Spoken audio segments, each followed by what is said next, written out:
I spent last night catching up on episodes 6 through 10 of Demon Slayer Season 3, so I could watch the finale this Sunday. I enjoyed it so much that I wanted to talk about the episodes in a video and discuss my excitement. Now I will warn you guys, this is going to contain major spoilers from Season 3, so if you are not fully caught up, I recommend clicking off this video. I'd like to start off with the characters and the amount of backstory we got in just these 5 episodes. Firstly, Genya, when he was fighting off the Uppermoon 4, we probably all had the same thought. Is he a demon of sorts? I mean, he could walk around in broad daylight, so that completely threw me off, though throughout their fight you continuously see him take blows that would kill a normal person. I obviously knew something was up as he started foaming at the mouth, his eyes darkened, and his hair changed color, indicating a transformation had taken place. Later on, we learn that Genya is incapable of using breathing styles, which is why he couldn't slash Hantengu's neck, though we do learn he is capable of temporarily turning himself into a demon by consuming their flesh. This gives him increased strength and regeneration depending on the strength of the demon he consumes. While in his demon state, he does hold his own against one of the Uppermoons pretty decently, though it doesn't make him immune to damage, as you see him take some serious blows, like when Sorrow uses weeping spears to blow several holes in his body.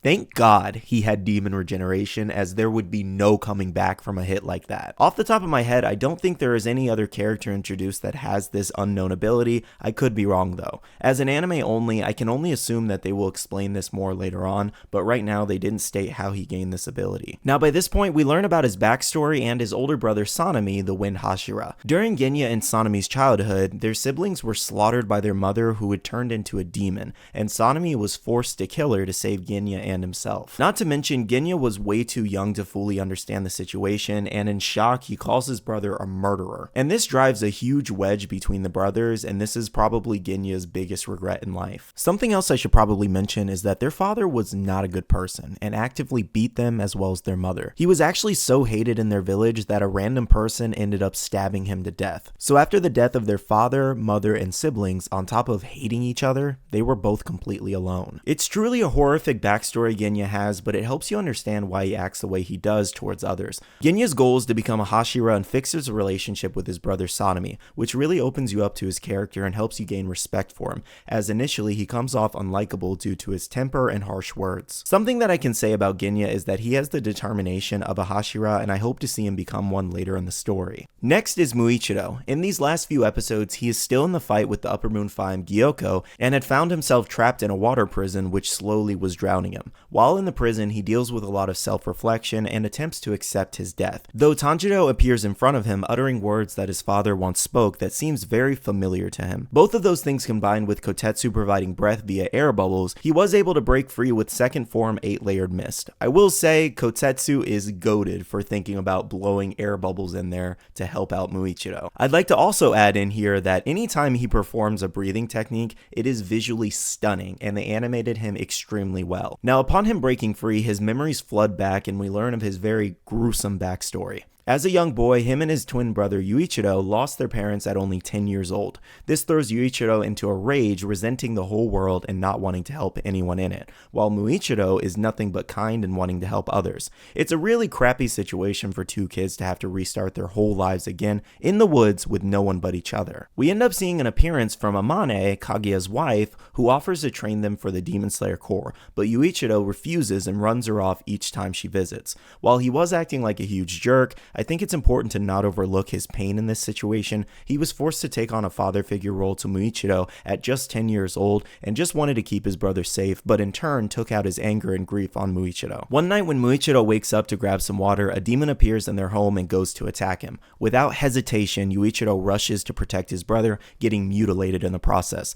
This was the turning point in Yuichiro's character for me and made me love Muichiro's backstory out of everyone else's so far. While he did nothing but spew hateful things and made Muichiro feel unwanted, he didn't hesitate for a moment to save his younger brother, forfeiting his own life. With his brother now clinging to life, this throws Muichiro into a fit of rage he's never experienced before, and he tears the demons to pieces. Like literally, he dismembered this demon. It was crazy. And after seeing what he did to the demon just at 10 years old with no sword skills yet, I understood why he is such a strong Hashira to date. With his body shutting down from shock, he drags himself back into the house to find his brother praying for his safety to any god that will listen. This again showing the love that Yuichiro has for his brother. Unfortunately, Amane got there too late. Yuichiro had passed away, and Muichiro's injuries were so severe, combined with shock, he gained amnesia. What was interesting about his amnesia was that he adopted the traits of his brother Yuichiro. Muichiro adapting his brother's personality traits like that really showed how well connected the twins were. After he somewhat recovered, we get a glimpse of him training intensely, and after only 2 months, he became a Hashira, which is just scary to realize how much potential he has. After regaining his memories, he gains his Demon Slayer mark, which boosts his strength, and he rushes back to battle with Gyoko. My favorite portion of the fight was Muichiro antagonizing the crap out of Gyoko.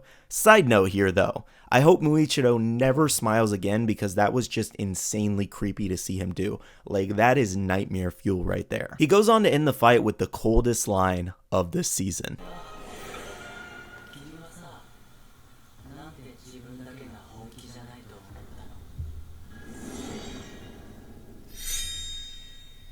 I can't even begin to tell you how hyped I was after that line. I loved seeing Muichiro transition back to his older self in these last few episodes, and I can't wait to see his interactions with other people now that he regained his memories. Stopping here for a second, if you're enjoying the channel, make sure to subscribe for future uploads and leave a like to show you enjoyed this video. Moving on to Gyoko, he is a very interesting Uppermoon demon to say the least. I will admit that I didn't care for his character too much compared to Hantengu. I suppose when I look at Hantengu, I see nothing but power, but with Gyoko, he feels a little goofy and you can't take him serious even when he is being serious. Don't get me wrong though, the man is 100% sadistic and creative on how he handles his victims. Gyoko also did have some insane abilities, like the water prison he encased Muichiro in, being able to teleport instantly to other vases, giving him an insane speed advantage. He also could turn anything into fish that he touches. Those things alone only scratch the surface of his abilities, making him a very formidable Uppermoon demon. While not as interesting as Hantengu, he still made for a great adversary against Muichiro, and the insult exchange between them made the fight even better. Now, Hantengu's character really surprised me with just how strong he is. Every time his split emotions were on screen, they were a force to be reckoned with. I was also not expecting him to be able to combine all the emotion demons into something even more formidable. I swear Tanjiro, Genya, and Nezuko got the short end of the stick in this fight. Of course, the Uppermoon demons were always hyped up to be the strongest under Muzan, but their display of power is just baffling and makes you wonder how they could possibly be beaten. What's interesting about all the emotions fusing together to create hatred was that none of them outside of anger seemed to have wanted to go along with this. You see Aizetsu attempt to speak out against it, and anger just absorbs him without hesitation. It's weird to think that they wouldn't want to combine to make themselves stronger, but maybe they just enjoy being out and having their independence, versus being cooped up inside of Hantengu. Hatred also has the coolest character design out of most of the Uppermoon demons. While he was bested a few times on screen so far, as the episode goes on, he reminds the Demon Slayers why he is the Uppermoon 4. Now, as far as Tanjiro and Nezuko, I didn't feel that I needed to speak on them much, as this season felt more about the other characters versus them two. Some things to highlight is that they really do take a beating in this season. While Nezuko can heal from all the damage she's taken, Tanjiro really gets messed up. His eardrums bursted, he was almost crushed to death in a wooden dragon, sliced up several times, and the man is still fighting. His endurance is quite literally insane and shows he is nearing Hashira level as more fights happen. Overall, in these last few episodes, there isn't too much to say about Nezuko and Tanjiro, as I don't feel they are the main focus in this season. Now, lastly for our characters is Mitsuri. She had a significantly easier life compared to Genya and Muichiro. As a young girl, she was extremely strong and had an unnatural hair color. This made her unworthy in the eyes of men looking for wives. She attempted to change her entire personality, making herself appear weak and even dyeing her hair to gain a husband. I'm really glad she realized that changing everything about herself was the wrong decision. Upon meeting Kagaya, he tells her to embrace who she is, which was very comforting to her. She joins the Demon Slayer Corps and becomes a Hashira due to her raw strength and skill. I was probably most excited to see her sword skills in action, as I caught glimpses of it in the openings of previous episodes. Her sword skills are the most unique to me, as her sword design is very intricate and puzzling. It moves like a ribbon twirling around her and is extremely destructive combined with her skill and strength. She showcases her strength while fighting hatred, completely matching him in power. Not realizing that she couldn't just behead hatred, she ends up taking a powerful blast head on. You have to fully realize that she tanked an attack that was intended to kill her from a fully powered up Uppermoon 4 demon. As hatred goes for the kill on her again, Tanjiro, Nezuko, and Genya rush in to protect her.